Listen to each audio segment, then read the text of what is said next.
உறவுகளுக்கு இனிய வணக்கம். நான் கலை இளவரசன் கலாநிதி வன்னியூர் செந்தூரன். மற்றுமொரு காணொலியூடாக உங்களை சந்திப்பதில் நான் மட்டற்ற மகிழ்ச்சி அடைகின்றேன்.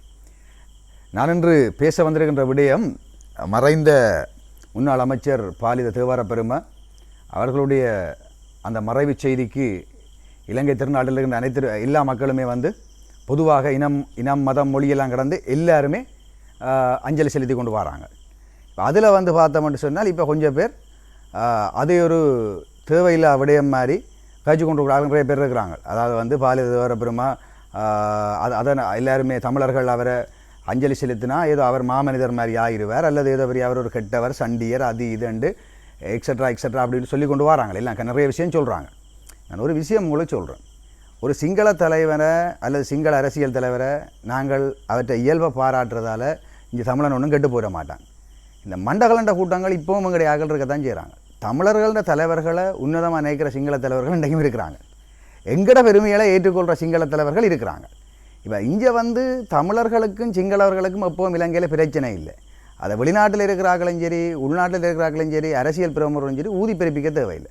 போராட்டம் நடந்தது அது தமிழர் தரப்புக்கும் சிங்கள அரச இயந்திரத்துக்கும் இடையிலே தவிர தமிழ் மக்களுக்கும் சிங்கள மக்களுக்கும் இடையில் எந்தவித சண்டையும் இல்லை. இதை அடுத்த தலைமுறை பிள்ளைகளை அதாவது உசுப்பேத்தி கொண்டு இருக்கிறவங்க அடுத்த தலைமுறை பிள்ளைகள் அந்த அந்த அந்த அந்த வகையில் கொண்டு போய் கொண்டு இருக்கிறாங்க. உண்மையாகவே தமிழ் மக்களுக்கும் சிங்கள மக்களுக்கும் இடையில் எந்தவித பிரச்சனையும் இங்கே இல்லை. தமிழர் தரப்புக்கும் அதாவது சிங்களத்தினுடைய அரச இயந்திரத்துக்கும் இடையில் ஏற்பட்ட போராட்டங்கள்லாம் 30 வருஷம் நீடித்து கொண்டு போனது. இதில் ஒரு அமைச்சரை தமிழன் பாராட்டுறதால அவன் கெட்டவன் ஆயிடுவானோ அல்லது அமைச்சர் அங்கே புனிதன் ஆயிடுவானோண்டு இல்லை. உண்மையை சொல்லணும் என்று சொன்னால் அந்த பாலித தேவாரப்பெருமா மாதிரி ஒரு அரசியல்வாதியும் எங்கடையாக்கல்ல இல்லை. எவராயும் இருக்கட்டும், எப்போவுமே அரைச்சமாவையும் அரைச்சி கொண்டு தமிழ் தேசியத்தை கதைச்சி கொண்டு அல்லது பழமையான பல்லவியும் புராணத்தையும் பாடிக்கொண்டு இருக்கிறார்கள்லாம் இருக்கணும். இதில் எங்கடையாக்கல்ல கனவேருக்கு பாராளுமன்றத்துக்கு ஏன் போகிறோம்னே தெரியாதாக்கள் நிறைய பேர் இருக்கணும்.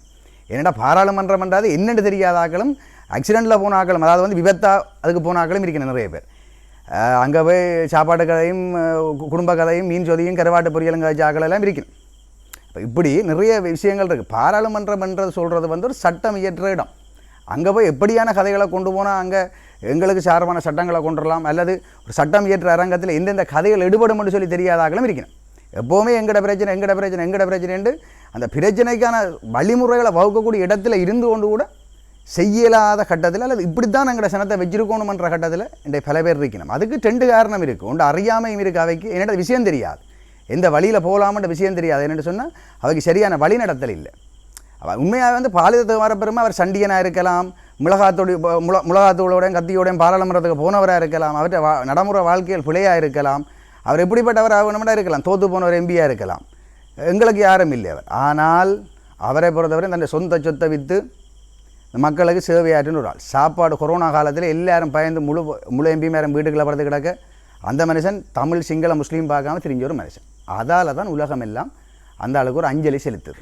இப்போ அஞ்சலி செலுத்துறதால செத்தவன் திரும்பி வந்துட மாட்டான். அந்த அஞ்சலிகளை கொச்சப்படுத்தாதீங்க. ஃபோன் கிடக்கண்டாக்கா தட்டி பிடிச்சி கொண்டு இப்போ கண்டது கழியதெல்லாம் கொமெண்ட்ஸ் எழுதி கொண்டு வருது. சரிதானே? மற்றவன் எல்லாம் இந்த விஷயம் தெரிஞ்சவர்கள் பேசாமல் இருக்கிறதால விஷயம் தெரியாதவர்கள் எல்லாம் தாங்கள் சேர்க்கிறெல்லாம் சரின்னு வச்சு கொண்டு வருது. ஒரு பாலித தேவாரப்பெருமான்ற இலங்கையில் அங்கீகரிக்கப்பட்ட ஒரு அமைச்சர், அவரால் தான் இங்கே ஒன்று இன அழிப்பு ஒன்று நடக்க இல்லை. அதுக்கு பல காரணங்கள் இருக்குது. அவரை பாராட்டுறவனெல்லாம் அவற்றை ஆதரவாளனும் இல்லை. ஒரு நல்ல மனிதனை பாராட்டுறாங்க, அதை விடுங்கோ அல்லது வாய முடிக்கொண்டு இருங்கூடாப்பா.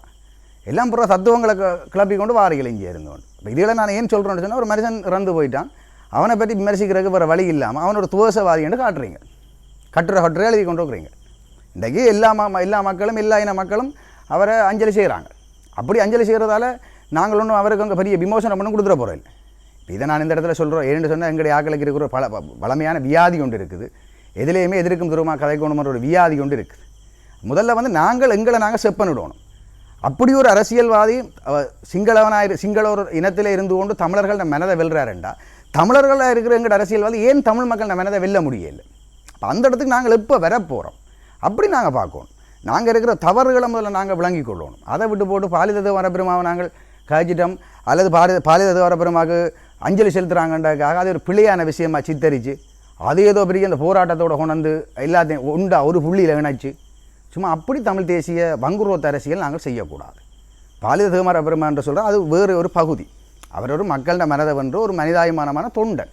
அவற்றை பர்சனலான தனிப்பட்ட ரீதியில் அவற்றை பக்கங்கள் எப்படியும் இருக்கலாம்.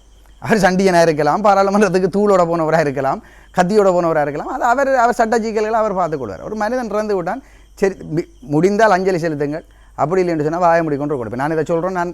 நான் ஒரே ஒரு காதான் பாலியல் வரப்புறமா பார்த்துருக்கேன். அவர் அமைச்சராக இருக்க ஒரே ஒரு காதான் கிளிநொச்சிகளில் வந்து அந்த கிணறுகளை தூர்வாடுற போது பார்த்துருக்குறேன். அதே ஒரு சிலர் எழுதியிருந்தார், 4 கிணறை தூர்வாரணுன்னு மாமனிதர் ஆகிட்டாரான். அதை உங்களுடைய ஆக்களால் செய்ய முடியல தானே, எங்களுடைய ஆக்களால் செய்ய முடியல தானே.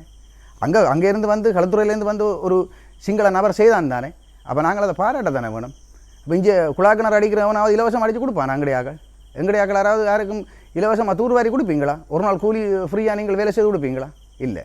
அப்போ சில விஷயங்களை வந்து நாங்கள் பாராட்ட வேண்டிய இடத்துல பாராட்டத்தான் வேணும். நான் நெடுகளை இப்போ சொல்கிற மாதிரி தான் அண்மை காலத்தில் சில இப்போத்த கருதியல்ல புத்திசாலி தமிழனாக இருந்தவனெல்லாம் மோட்டு தமிழனாகி இப்போ சில பல இயல்புகள் சில இல்லை பல இயல்புகளை நாங்கள் சிங்கள தலைவர்கள்ட்ட கற்க வேண்டிய ஒரு பங்குரோத்து நிலைமையில் நிற்கிறோம்ன்றது முதல்ல நாங்கள் ஏற்றுக்கொள்வோம். அதை ஏற்றுக்கொள்ளாமல் நாங்கள் திருப்பவும் நாங்கள் ஏதோ பெரிய பலத்தோடு இருக்கிற மாதிரி உசுப்பி கொண்டு இருந்தோம்னு சொன்னால் வேலை இல்லை. சரிதான். அப்போ ஓகே, இந்தளத்தோட இந்த காணொலியை முடிச்சுக்கொண்டு தயவு செய்து சில மரணங்களை வச்சுக்கொண்டு விமர்சிக்காதீங்க. அந்த மனிதன் இறந்தால் எல்லாரையும் சொல்லல, பெரும்பாலான ஆக்கள் தங்களோட அஞ்சலிகளை செலுத்தி இருக்கிறாங்க. இந்த பங்குரோத்தின் மனம் கொண்டார்கள் தங்களோட பதிவுகளை இப்படியான நேரங்களில் இடுறாங்க. இது எனக்கு அதில் பிரச்சனை இல்லை. என்னென்னு சொன்னால் இனி வருங்காலங்களில் அப்படி செய்யாதீங்க அப்படி சொல்கிறதுக்காக தான் இந்த பதிவை தந்திருந்தேன். விலைகள் கேட்காதே கலையை வளர விட தலைகள் கொடுத்தேனும் தமிழை வாழவே. நன்றி.